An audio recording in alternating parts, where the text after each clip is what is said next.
24 नवंबर को दक्षिण अफ्रीका में पहला केस सामने आने के बाद से अब तक 15 से ज्यादा देशों ने ट्रैवल बैन लगाया है। लेकिन फिर भी 30 देशों में ओमिक्रॉन वेरिएंट के केस रिपोर्ट हो चुके हैं, जिसमें अब अमेरिका भी शामिल है। लेकिन अभी तक किसी को ये नहीं मालूम कि मौजूदा वैक्सीन ओमिक्रॉन पर प्रभावी होंगी भी या नहीं। The emergence of the Omicron variant has understandably captured global attention. At least 23 countries from 5 of 6 WHO regions have now reported cases of Omicron, and we expect that number to grow. WHO takes this development extremely seriously, and so should every country. But it should not surprise us. This is what viruses do. Omicron variant के बारे में अभी तक जो पता चला है वो बेहद परेशान कर देने वाला है। सबसे ज्यादा डर नए वेरिएंट के संक्रमण की रफ्तार का है, जो अब तक मिले सभी वेरिएंट से 7 गुना तक ज्यादा मानी जा रही है।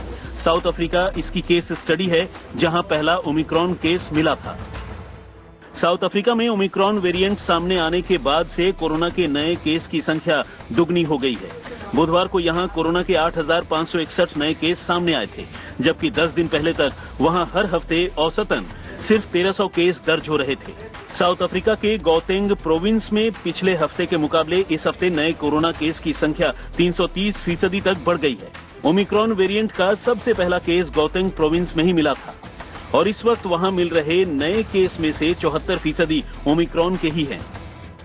ये बताता है कि ओमिक्रॉन वेरिएंट से भले ही कोई मौत अभी तक रिपोर्ट नहीं हुई हो, लेकिन ये जिस तेजी से फैल रहा है, इसे अब तक का सबसे ज्यादा खतरनाक वेरिएंट बताया जा रहा है।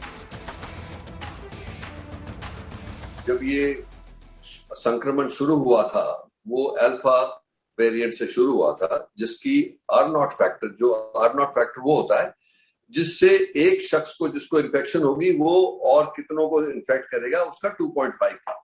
अब ये जो नया वेरिएंट आया है जिसको साउथ अफ्रीका में आइडेंटिफाई किया गया है, इसके अंदर जो म्यूटेशंस हुए हैं, ये म्यूटेशंस हैं 50 से ज्यादा म्यूटेशंस उस वायरस में पाएगा और उनमें 30 जो है वो स्पाइक प्रोटीन पे पाए गए। तो अगर जब ऐसा होता है तो एकदम हमें चौकन्ना हो जाना चाहिए, सतर्क होना चाहिए कि इसका मतलब क्या है। जो इनिशियल रिपोर्ट्स आई हैं, लगता है कि इसका R0 फैक्टर कोई 12 से 18-20% टाइम्स भी हो सकता है। तो इसका मतलब इसकी फैलने की जो गति है वो बहुत जबरदस्त हो सकती है और बहुत सारी पॉपुलेशन को इफेक्ट करेगा, जो एक्सपीरियंस देखा गया है साउथ अफ्रीका में। ओमिक्रॉन वेरिएंट पर मौजूदा वैक्सीन्स को लेकर जो चिंता जताई जा रही थी, वो भी सच होती दिखाई दे रही है। अमेरिका में ओमिक्रॉन संक्रमित व्यक्ति को वैक्सीन की दोनों डोज लग चुकी थी। इजरायल में ओमिक्रॉन के दोनों केस में संक्रमित लोगों को वैक्सीन की 3 डोज लग चुके थे। बोत्सवाना में ओमिक्रॉन के 4 मामलों में पूरी तरह से वैक्सीनेटेड लोगों को संक्रमण हुआ है, जिससे ये आशंका बहुत ज्यादा बढ़ जाती है कि ओमिक्रॉन में मौजूदा वैक्सीन से बनी एंटीबॉडी को चकमा देने की क्षमता है। वैक्सीन कंपनियां भी ओमिक्रॉन की ताकत को पहचानने में जुटी हैं। I don't know for sure how long the third dose, the booster dose, will last. I am very confident that it would last at least 12 months, but I don't know that. If we have to make a guess, based on everything I have seen so far, I would say that likely will be needed annual revaccinations to maintain very robust and very, very high level of protection.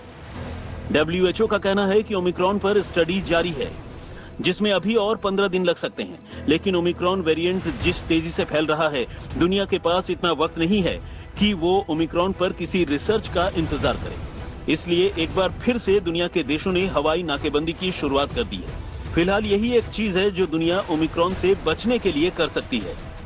जहां बाहर के vaccine मैन्युफैक्चररों ने, चाहे वो Moderna हो या Pfizer हो, अपने हाथ खड़े कर दिए हैं ओमिक्रॉन के सामने, भारत सरकार का कहना है कि वैक्सीन्स काम करेंगी या नहीं इस वेरिएंट के खिलाफ, इस पर अब शोध शुरू हो गया है। भारत में 2 वैक्सीन्स बड़े पैमाने पे यूज हो रहे हैं, कोवैक्सीन और कोविशील्ड, और क्योंकि 2 वेरिएंट्स अब भारत आ गए हैं, इनके आइसोलेट्स पर काम करके पता किया जा सकता है कि भारत में बनाई गई वैक्सीन्स अब ओमिक्रॉन से लड़ पाएंगी या नहीं। दिल्ली से मिलन शर्मा के साथ आज तक ब्यूरो।